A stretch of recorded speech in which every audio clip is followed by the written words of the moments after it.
Hi golfers, Rob CHENEY here from GOLFTEC Singapore. Who wants to hit the driver further? I know I'd like to. And in this video I'm going to share with you 3 ideas that you can apply to your game to help you hit the driver further than you've ever done before.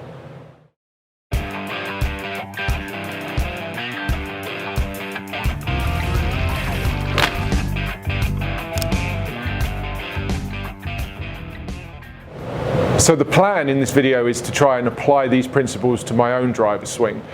I don't practice at all anymore, but my driver swing is pretty decent, it's pretty reliable. Before I started filming for you guys today, I went ahead and hit 10 shots with what I would call my stock, so I had a gamer swing, my standard on-course swing. And the club head speed in all of those was averaging out about 104, 104.5. Every single one of those balls started to the right of the target, every single one of those balls drew somewhat to the left. So I'm pretty happy with my standard driver swing. But if I wanted to add some distance, these are some of the ways I would go about it. So the first thing I would do if I was trying to swing and faster and hit the ball further, is I would try to make my swing longer. Okay, the very first thing you'd want to do is give this club head a greater arc and a greater journey to travel on if you wanted to hit the ball further or create more speed. So how could I go about doing that? I think a couple of ideas I'd have for you. One would be to ensure that as you reach the top of the backswing, you are extending the thoracic spine. You're really feeling like you can bend the top of your spine backwards to lengthen out how far that club wants to travel. Okay, that's one of the things you'll see. You'll see the longest ball hitters doing that. Dustin Johnson's a great example, Rory McIlroy, and of course, right now there's no one hitting it further than Bryson Dechambeau. So, extension of the spine at the top of the swing to lengthen out the backswing would be one place to start. A good way to help you feel that extra travel on the backswing is just to have one hand, have your left hand here on the club, and for your right hand to really feel like you move it as far around your body as possible. You see how the hand is now appearing to the side of my head here. I've orbited a very long way around my body. And practicing that and exaggerating that feeling of the hands traveling much, much further will translate into the real swing. It will begin to actually lengthen out your stock standard swing. So the first place I would start is by trying to lengthen out the backswing, extend my spine more, get the club to travel more around me.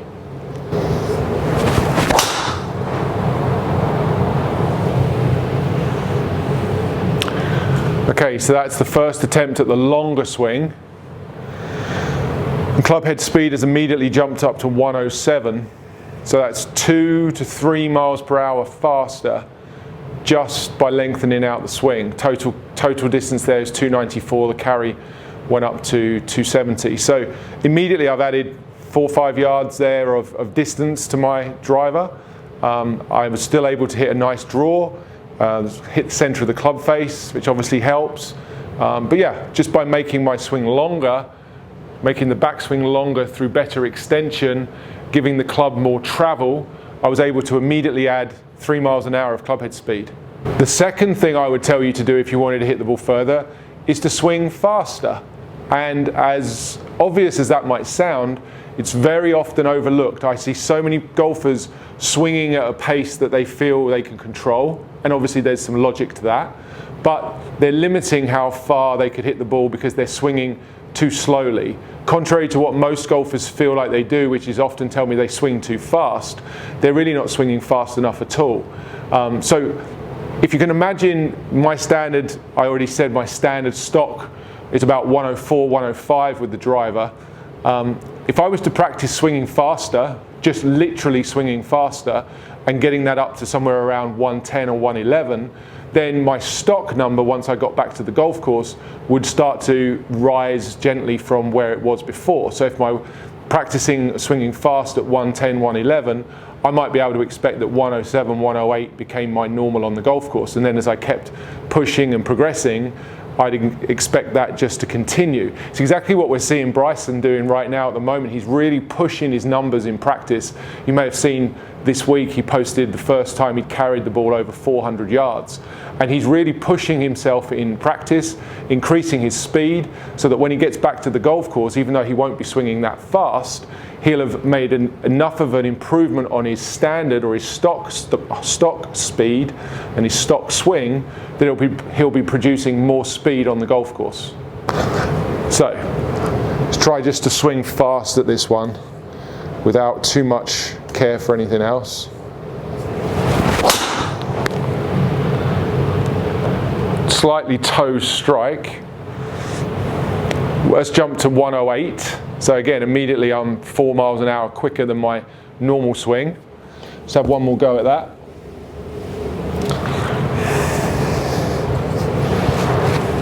We're trying to swing fast. It was still a good swing. That one went over 300. That was the first one to go over 300. Carried 283, total of 309. So I've added 20 yards already to what would be my normal swing.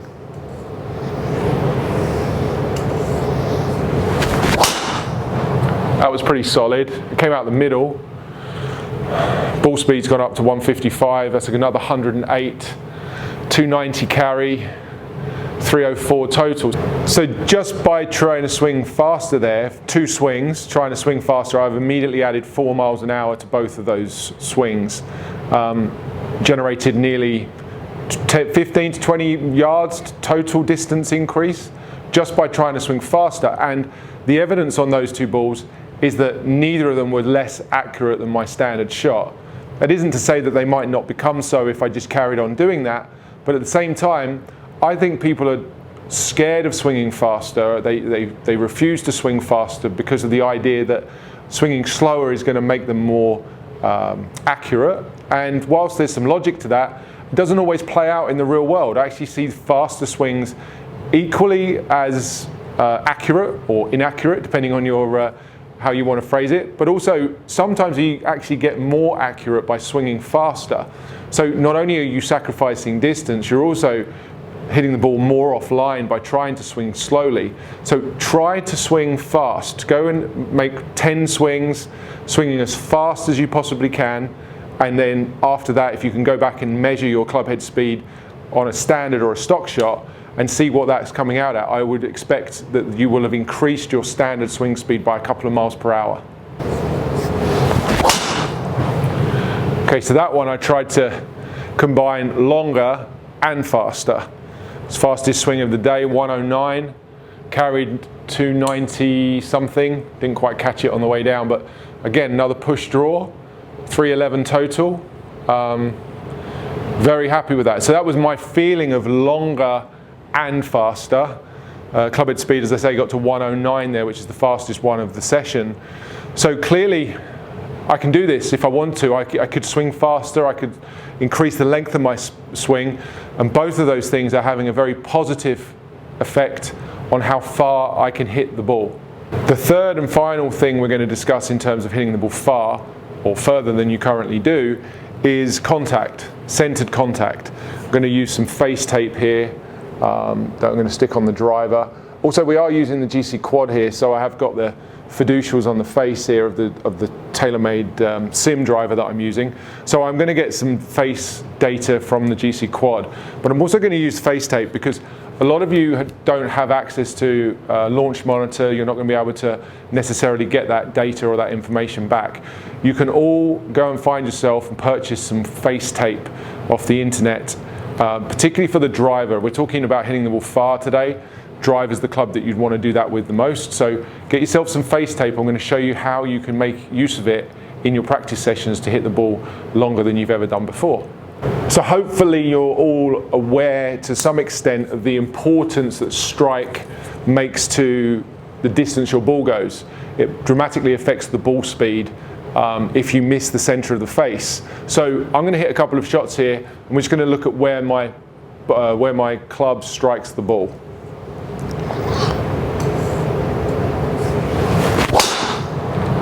It's back to my stock standard shot, really solid. Felt very comfortable, sort of back down to the normal carry distance, swing speed back to 104. So identical, went straight back to where I was before. If I come in nice and close, you'll see how that's hit right in the center of the face. So the efficiency of that strike's really good, given the fact that 104 club speed, I managed to carry, that last one carried 260, total distance 277, an efficiency of 1.42. It's a decent drive. It's my standard gamer that I would go to on the golf course 9 times out of 10. And hitting the center of the face like that allows me to be very consistent. If you've watched any of the vlogs that Nick and I have done over the recent weeks and months, you'll probably have seen that my driving of the golf ball is fairly strong. And I put a big part of that down to my ability to keep hitting the center of the face. However, on a daily basis, I deal with golfers who cannot get close to the center of the face, or at least not with any degree of consistency. So learning to hit the center of the face is undoubtedly a skill. It's a skill you can develop, and it's one I would encourage you to do so through use of face tape like I'm doing here. A great exercise for you to try at the driving range next time you're there, whether you're using face tape or whether you're fortunate enough to be able to get some club data back from a launch monitor that you might be using, is trying to hit 3 shots in a row where you intentionally hit the toe, then you hit the heel, and then you hit the center.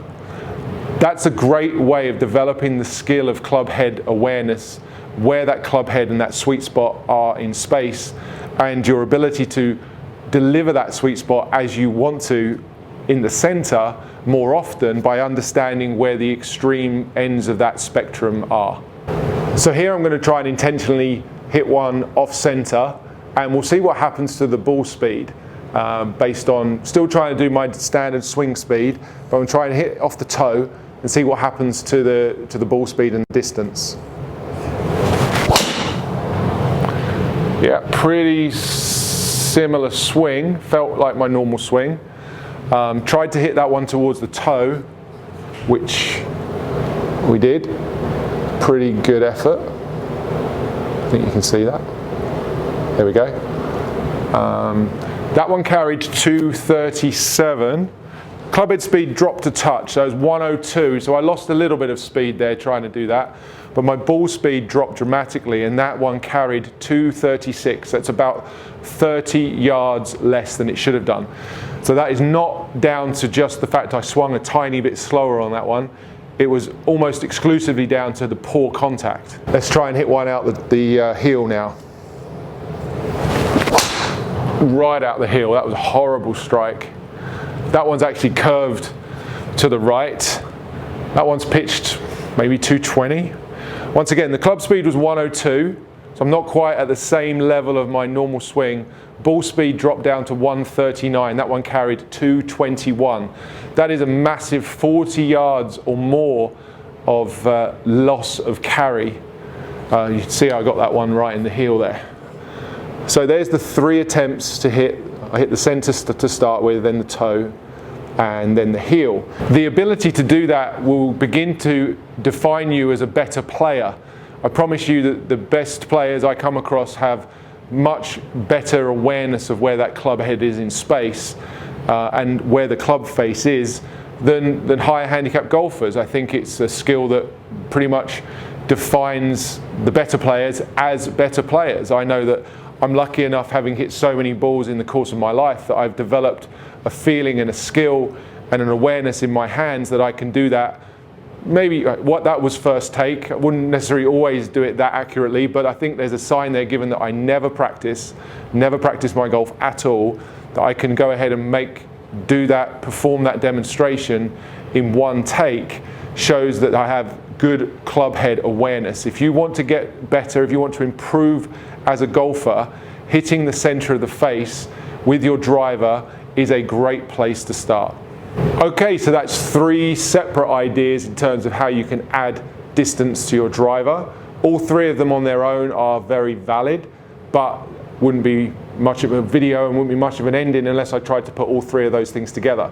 So we're going to go for as long as possible on the backswing, as fast as possible with the swing speed, and if I can do both of those things and hit the center of the face, it'd be quite interesting to see what we get.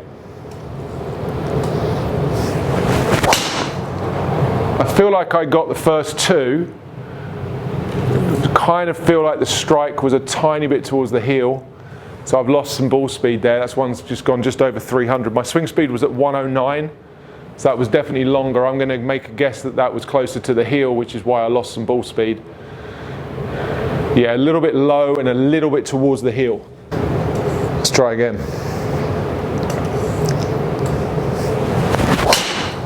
Similar strike, unfortunately, a little bit low and a little bit towards the heel.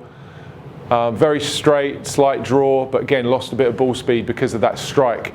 108 club speed. Okay, I'm going to really try and jump on this one.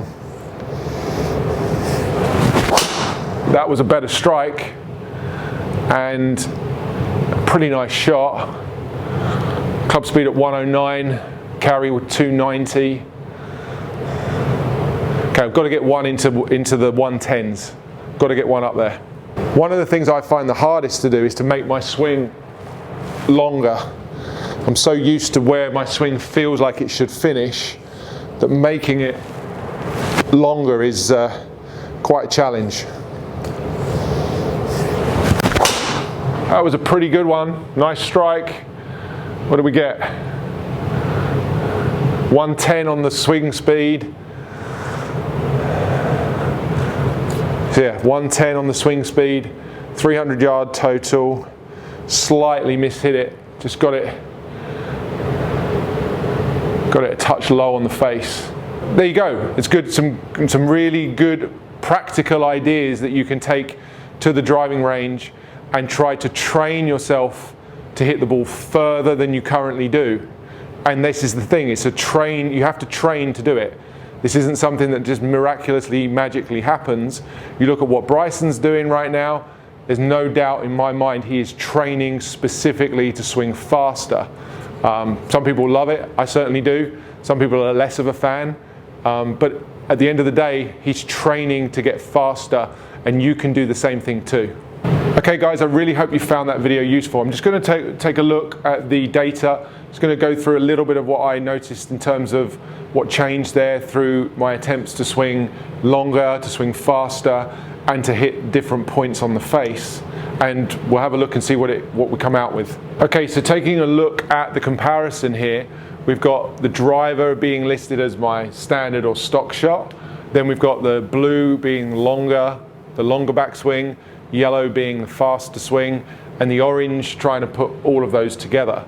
I think we look at the trail on the left here, you can see that the red, my driver swing, this one right here is obviously and clearly the shortest of the four different types of swing I made there. If we come down to the ball speed, again, the ball speed is going to be the lowest on my driver. That's not surprising. It was the slowest club speed as well. And you just look at the difference in the distance that I was able to achieve. Remember, I'm not training for any of this. I'm not going to the gym trying to swing faster, trying to get stronger, trying to improve my club head speed. This was just simply through applying some very basic principles. I was able to do this very quickly. So I've added 20 yards of carry between the shortest and the longest. And that's pretty impressive in just a few minutes of swinging, with no real warm-up. And over 20 yards in terms of total distance from the shortest to the longest. So I think the summary is that there's a real potential advantage for your game to do some of these pieces and add some of this to your swing. Hitting the ball further is a distinct advantage. Mr. Dechambeau is proving that on the PGA Tour right now. Everyone's up in arms about how far he's hitting the ball because it's giving him such an advantage. It's the same at every level of the game, whether you're a 10 handicap, a 20 handicap, a 30 handicap. If you add 20 yards to your driver, you're going to be that much further down the fairway, you're going to have that much less club into the green, and you are going to score lower. The statistics back it up. So I hope you can take some of what I've applied here today, some of what I've introduced to you, and apply it to your own game to help you start to hit the ball further and ultimately improve your enjoyment of the game and reduce your scores. Guys, as always, thank you so much for watching the video. Welcome to all the new subscribers. It's great to have you along. I hope you find the content useful, enjoyable, and informative. I want you to tell me if you applied any of those ideas to your driver and if they helped you. Make sure you post your comments down below. Let me know which of those principles you applied and which ones you found to be the most benefit to your game. Until next week, guys, have a great week. Enjoy your golf and hit it long, hit it far, and I'll see you very soon for another golf tip.